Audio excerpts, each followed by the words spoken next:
What if the feeling of being ashamed at being stupid is one and the same thing as being positively motivated to try to become intelligent? You feel ashamed about being bad and stupid and ignorant and wrong. You feel bad about being poorly spoken, unable to express your ideas in a clear and convincing way.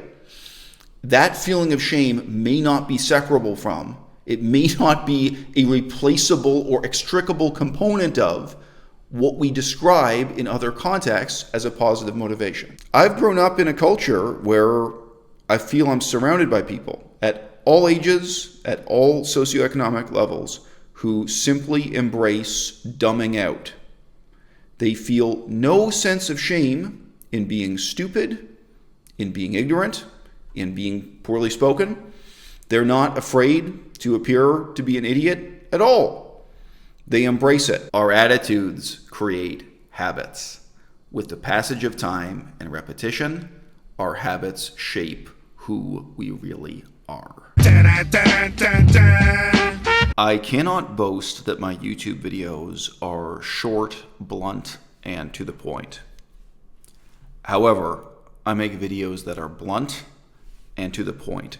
Whether or not they're short varies a great deal with the topic at hand. We're going to discuss scientific research in this video about a topic that nobody reflects on scientifically. The role of shame, the role of negative motivation. Quote, negative emotionality was expected to impair learning from errors by decreasing motivation to learn. Jumping ahead to the sentence highlighted in green, contrary to the prediction, a positive association was found between negative emotionality and motivation to learn.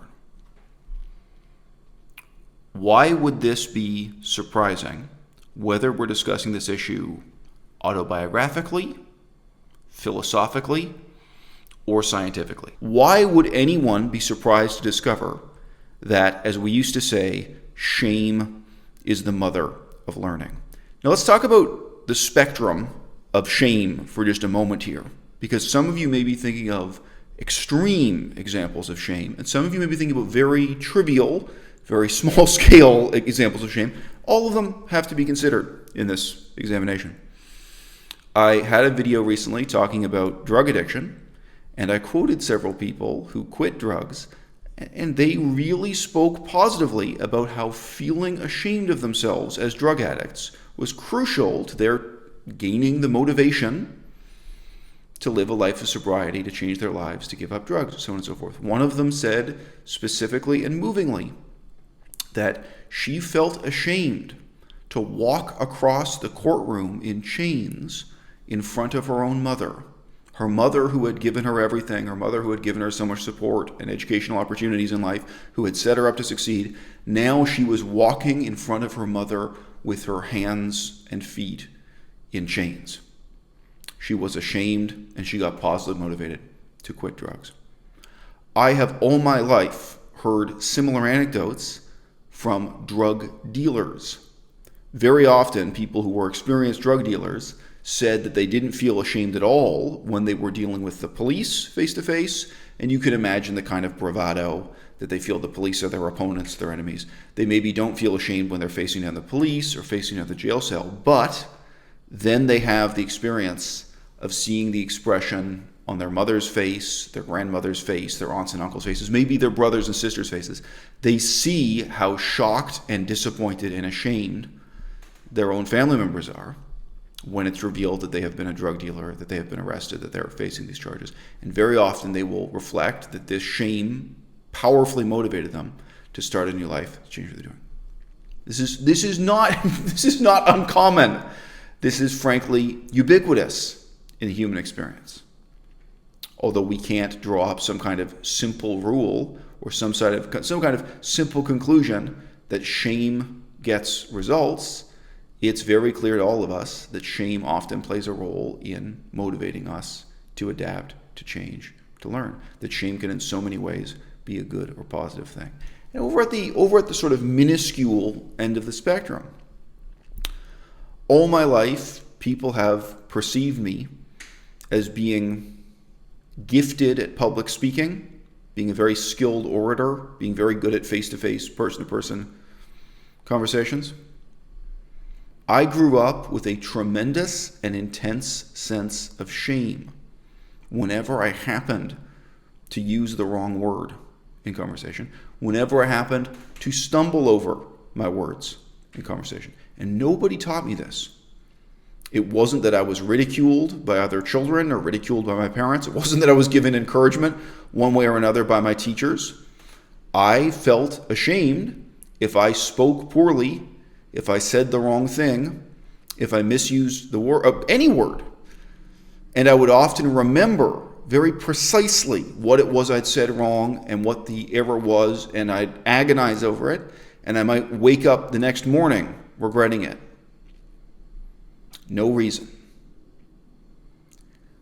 Why do we presume that speaking well and feeling ashamed of speaking badly are two separate things? What if they are, in fact, one and the same thing? What if there isn't any particular desire in me to speak well? What if there's just this negative motivation that I don't want to be an idiot, and thus I end up over years developing myself into a more intelligent person? I've grown up in a culture where I feel I'm surrounded by people at all ages, at all socioeconomic levels, who simply embrace dumbing out. They feel no sense of shame in being stupid, in being ignorant, in being poorly spoken. They're not afraid to appear to be an idiot at all. They embrace it. Our attitudes create habits. With the passage of time and repetition, our habits shape who we really are. People who have this kind of shameless and relaxed attitude to what they say, what they read, what they know and they don't know, fashion themselves into shameless, thoughtless, foolish people. And yes, there might be an opposite extreme of someone who's very reluctant to speak because they're so afraid of saying the wrong thing. Someone who's very reluctant to commit to an opinion because they're afraid of and ashamed of being wrong. But that self-same shame can propel you forward to do research, to cultivate an informed opinion, to become a well-spoken, highly effective, highly intelligent person.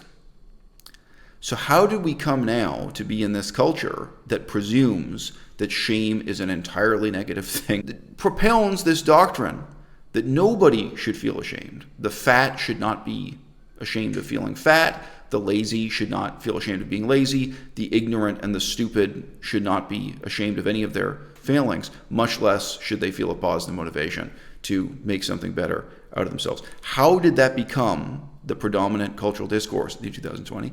And let me just ask you, do you think it can last? I did quite a lot of research on the history of education when I was living in China, Dehong, Yunnan, China. And I presented a series of lectures to my students. I was teaching at a university at the time that related to him. See there, I misspoke. I presented a series of lectures to them relating and contrasting the history of the development of education in Europe to East Asia, North America to England, Scotland, Italy, various centers of education in the history of Europe, and asking the question, how is it that a country like the United States has become in many ways the unquestioned model of what university education should be, or even what primary and grade school education should be? Is there instead a Japanese model we should look at the history and development of? Is there instead a British model, an Italian model, a French model? Talking about the history and philosophy of education in this pragmatic way. And one of the questions I got interested in personally, and that I involved my class in discussing, it's a series of lectures at the university, and there were homework assignments and so on. Why was the history of education in Scotland so different from the history of education in England, right next door, or indeed any other major European power? One explanation that immediately resonated with me, because I myself have experience living in Scotland when I was a kid, about 12 years old, was just the blunt statement in one of the books I was reading on this, that the Scottish had, during those centuries, an intense culture of shame surrounding personal ignorance and lack of reading. And that more important than the particular arrangement of classes in the school system or specific educational policies adopted by the government was the Scottish culture of openly reviling people for having failed to have read a book, of making one another, basically ridiculing one another for their ignorance. Which again, I experienced myself, whatever it is, centuries later when I was living in Scotland. And that connected to this was the intense Scottish culture of the book club. The books, of course, were much more expensive in the past than they are today. Very often people couldn't own books or build up a library themselves, but people would join book clubs. The book clubs would give them all a copy of the book for 2 weeks or whatever it was, and then meet and discuss the book they read in a circle. They'd return the book to the book club. There also, by the way, were book clubs where 1 or 2 actors would read the book aloud while others listened. This is a form of reading that's much forgotten today, basically performing a book for an audience. But there was this tremendous pressure in Scottish society for a man, in order to be a man and be taken seriously, to at all times be reading serious books. The way this was written, and the frank admission that this wasn't something glorious, inviting, or pleasant about Scottish culture, but that this was in fact really something quite bitter and nasty in Scottish culture, of people upbraiding each other for their ignorance. I could immediately relate to that, and it brought back memories of Scotland. And frankly, just how openly cruel and vicious my own school teacher was in Scotland compared to a school teacher in Canada. I couldn't imagine a teacher in Canada insulting and denigrating me the way that teacher in Scotland did. And I think she did it to just about everybody. That was also part of their culture. They had just recently abolished beating students with the strap. And to mention this also, it wasn't purely intellectual, the shaming that went on in Scotland. They forced all the boys to go to gym shirtless. So again, I was, I think, 11 at the beginning, and then later 12 when I was in Scotland. So you haven't really gone through puberty yet. And the gym instructor would openly shame the boys who were getting fatter or more out of shape, or the boys who had less muscular development than the others. So this extended to fat shaming and body shaming in school openly, so on and so forth. Any kind of evaluation of the real-world outcomes of shame, including the one in this scientific study, has to address the history of religion, North and South, East and West. There can be no doubt the reason why most people alive in 2020, and definitely most people on the left wing, presume that shame is something completely counterproductive and negative in our lives. The reason for this assumption is that the Christian religion attached shame to myriad things that are completely unproductive to be ashamed about. Now, this is going to get more difficult to deal with, not less, as the 21st century goes on. If you are homosexual or if you are a lesbian, you may recognize that it's completely counterproductive to feel ashamed of it, and it may nevertheless be very difficult for you psychologically to get to grips with your own sexual identity. I don't think that's easy. I don't. However, the Christian discourse of shame that was attached to sexuality entailed absurdities of enormous scale, not just making all homosexuals feel regretful about their homosexuality. It made all heterosexuals feel regretful about their heterosexuality. Heterosexual men convincing themselves that it's something debased and demonic that they would ever feel attracted to a woman other than their lawfully wedded wife. Women feeling it's something debased and demonic that they should ever desire to have sex with more than one member of the opposite sex between their birth and their death of natural causes in old age. And people really trying to hypnotize themselves into this ideological sexual identity. Now, Christianity is not the only religion we can fault here. Obviously, Islam and Judaism are very much birds of a feather in this respect. I think anyone who does social science research would recognize how profoundly different all of the discourse surrounding shame is when you switch to a Theravada Buddhist culture like Thailand, or even a very peculiar mixed Buddhist and Shinto culture like Japan. There seemed to be absolutely no doubt surrounding the assumption that a criminal should face up the karmic consequences of his actions and feel ashamed, that a drug addict should feel ashamed, and indeed drug addicts were being dragged into Buddhist monasteries and signing up for 100% shame-based programs in which the religion was actively involved in, motivating them to, they go through withdrawal and so on, and motivating them to lead a life of sobriety. Completely overt discourse about what it means to be a man and how ashamed of yourself you ought to be if you fail to live up to this standard, basically constant mental alertness, vigilance, and sobriety. Shame, shame, shame, shame, shame. Now, there is an interesting question for the social sciences. Is shame more effective than any particular possible alternative to shame? I want to emphasize here, there may not be an alternative to shame. Philosophically, we have to start by asking, as I said much earlier in this video, what if the feeling of being ashamed at being stupid is one and the same thing as being positively motivated to try to become intelligent? You feel ashamed about being bad and stupid and ignorant and wrong. You feel bad about being poorly spoken, unable to express your ideas in a clear and convincing way.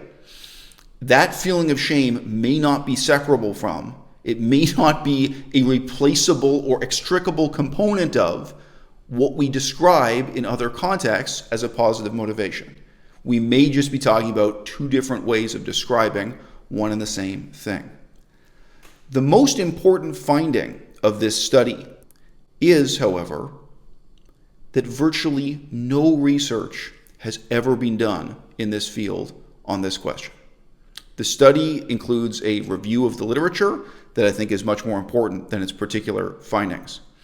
And the review of the literature says basically, built into this field of study is the assumption that negative emotions are negative. That things we call bad, like shame, have bad outcomes and couldn't possibly play a positive role in motivating learning, in motivating positive personal change. That assumption is profoundly false. And the fact that there has been almost no research in this area, I think, reflects a deep 21st century cultural impetus, a kind of willing ignorance, the fact that many of us simply don't want to know.